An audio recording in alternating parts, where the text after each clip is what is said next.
ሰላም ክቡራት ተኸታተልቲ ሓበን ቤትና ኤርትራ ከመይ ትኾኑ?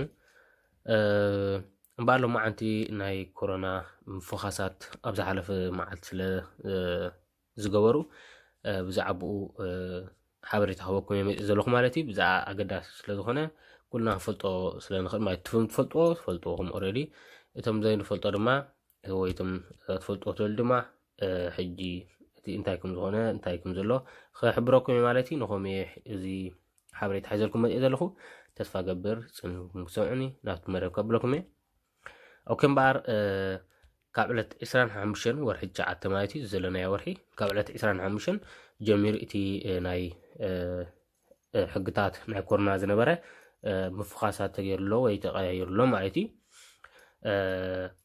ካብ ዕለት 25 ወርሒ 9 እቲ ናይ 1.5 ሜትሮ ርሕቐት ካብ ምሕላው ናይ ዝነበረ ንሱ ተገዲፉሎ ማለት እዩ። 1.5 ሜትሮ ርሕቐት ካብ ምሕላው ተገዲፉሎ ኣብ ኩሎም ኣብያተ ትምህርቲ ድማ መሸፈኒ ኣፍ ንገብርና ምሽ ኣብ ቤት ትምህርቲ ክንገድ ኮልና ማለት እቶም ተምሃሮ ኢና ማለት እዩ። እቶም ተምሃሮ መሸፈኒ ንገብርና ቤት ትምህርቲ ክንኣቱ ኮለና ወይ ኮፍ ክንብል ኮለና ዘይኮይኑ እምበር ኣብ ቤት ትምህርቲ ብትሕጋዊ ክትገብር ዝግባእካ ማለት እዩ። ሕጂ ንሱ ክግደፍ እዩ ሙድካፔ ኣብ ቤት ትምህርቲ ክትገብር ክግደፍ እዩ ካብ ዕለት 25 ወርሒ 9 ማለት እዩ። መዓስ ኢና ሙድካፔ ክንጥቀም ንግደድ ድማ ኣብዚ ክሪአኩም እየ ማለት እዩ። ኣብ ውሽጢ ትረይን ምስ ንኣቱ ኣብ ውሽጢ ባስ ምስ ንኣቱ ኣብ ውሽጢ ታክሲ ምስ ንኣቱ ጥራይና መሸፈኒ ኣፍ ወይ ሙድካፔ ክንጥቀም ንግደድ ማለት እዩ። ኣብ ውሽጢ መጓዓዝያታት እንድሕር ኣቲና ኣብ ውሽጢ መጓዓዝያታት እንድሕር ኣቲና ናይ ግድን ወላዕሊ 25 ይሕለፍ ብዘይገድስ ማለት እዩ። እዚ ከም ዘለዎ ይፀንሕ ማለት እዩ። ሙድካፔ ከም ዘለዎ ይፀንሕ እንድሕር ኣብ መጓዓዝያታት ኣለና ኮይና ወይ ኣቲና ወይ ኮፍ ኢልና ብዘይገድስ ማለት እዩ። ኣብ መጓዓዝያታት ታክሲ ትኹን ትረይን ትኹን ባስ ትኹን ክንገብር ክንክእላልና እዚ ግዴታ እዩ። ይግባአና ጥራይ ዘይኮነ ግዴታ እዩ ማለት እዩ። ኣብዚ ክንፈላለዩ ክንክእላልና ማለት እዩ። ከምኡውን ኣብ ንኣብነት ናብ ቤት መግቢ ክትከይድ ትደሊ ንኣብነት ናብ ቤት መግቢ ክትከይድ ትደሊ እንድሕር ክታበት ወሲድካ ኮንካ ናይ ግድን ብናይ ኮሮና ፓስፖርትካ ኢኻ ክትኣቱ ዘለካ ማለት እዩ። እንድሕር ቫክሲናሲ ወሲድካ ወይ ከዓ ክታበት QR ኮድ ዝበሃሎ ንሱ ተሓትት ወይ ወሃበካ ምስ ተዋሃበካ ብኡኻ ኣርኢኻ ተኣቱ ማለት እዩ። እቲ ናይ መረጋገፂ ክታበት ማለት እዩ። ናብቲ ሬስቶራንት ክትኣቱ ትኽእል ማለት እዩ። እንድሕር ናብ ደስ በለካ ማለት ናብ እንዳ ምግቢ ማለት እዩ። እንድሕር መረጋገፂ ክታበት ተዘይብልካ ናብ ዝኾነ ዓበይቲ ድኳናት ከም በዓል ድኳናት ማለት እዩ ከም በዓል ሲነማ፣ ካፌ፣ ቤት ምግቢ፣ ሬስቶራንት ዝተፈላለዩ ማለት እዩ። ወይ ከዓ ናብ ፌስቲቫላት ክትከይድ ኮንካ ናይ ኮሮና ምርመራ እንድሕር ዘይተኸተብካ ኮንካ ማለት እዩ። እንድሕር ዘይተኸተብካ ኮንካ ናይ ምርመራ ናይ ኮሮና ትገብር ኣለካ ማለት እዩ። ናይ ኮሮና ምርመራ ትገብር ናፃ ምስ ተባሃልካ ብኡ ተኣቱ ማለት እዩ። ክታበት እንድሕር ጌርካ ግን ክታበት እንድሕር ተወጊእኻ ግን እቲ QR ኮድ ዝበሃል ተሓትት ይወሃበካ ንሱ ሒዝካዮ ትኸይድ ማለት እዩ። ንሱ ኣብ ዝኾነ ሒዝካዮ ኸድካ ብኡ ክትኣቱ ትኽእልካ ማለት እዩ። ነዞም ዝተኸተብኩም ወይ ዝተኸተብና ኩልና ማለት እዩ ክታበት ዝወሰደ ዘበለ ዛ QR ኮድ ኩሉ ኣላቶ ማለት እዩ። ብዘይ ፀገም ኣብ ዝኾነ ተኣቱ ትኽእልካ ማለት እዩ። እንድሕር ናይ ክታብ ዘይወሰድና ኮይና ግን እቲ ከም ዝበልኩም ክታበት ክንገብር ክንክእል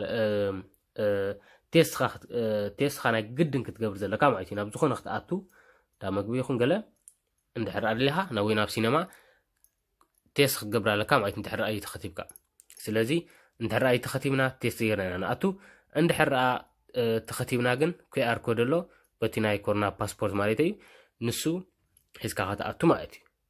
እተን ቀንዲ ክነስዕለለን ዘለና ሕጂ ኣብዚ በብሓደ ክነግረኩም እየ።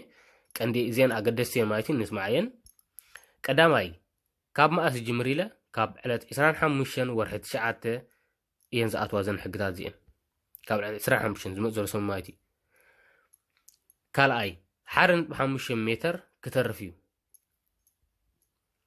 ሳልሳይ ኣብ ኩሎም ኣብያተ ትምህርቲ መሸፈኒ ኣፍ ወከኣኒ እዚ ሙንድ ካፔ كترفيو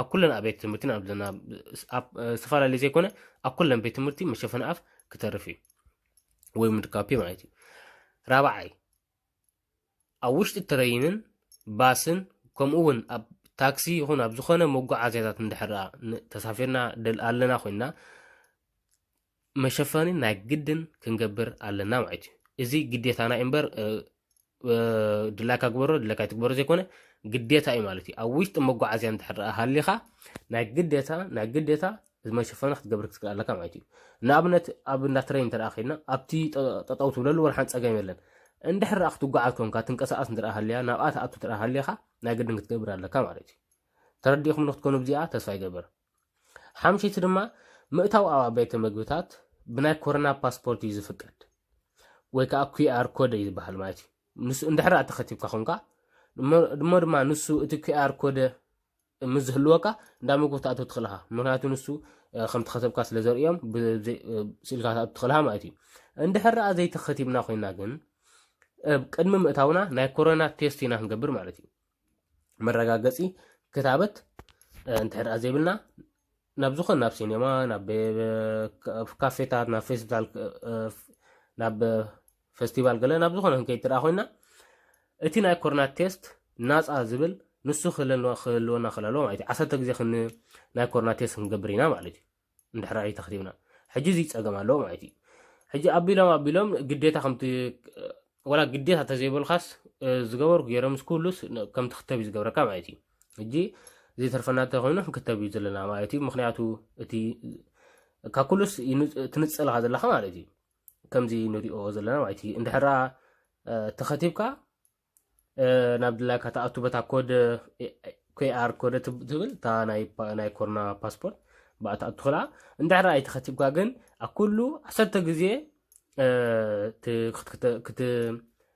كت مرمرخا مايتي اموداتون غز حج بناص ازلو ختاوتون بناص ازلو مرمراون اب صنحيلومون بگنزك كغبروون تطراقرخا مايتي كومون علالاتالو كخوم تزخل دريخا يخلو مملسهم نعاخا تابال نختابت يطرايم زدفاف اوها نختختب مالتي تلازي خنكتبيو زلنا خوي سمعنا عي مخنياتو كل ملو ابيلو بيلو ناتم استخطبيو تي طقمتات زلو مالتي سلازي زخلو خابل 25 يو زغبرينا يالنا زجمر كاب زلو سمون مالتي تسفا قبر ترديناكم كونا عند حر احطو هاليكم بزعبا زي تنت بتاعت زي سايتردانا كم زبل كان ترالم اب تحت خصفلكم مخنياتو اقداس غداي سلا زخونه اب تحت خصفلكم صحافو لي انتي ترداكم كل بعد قلصلكم مالتي سلازي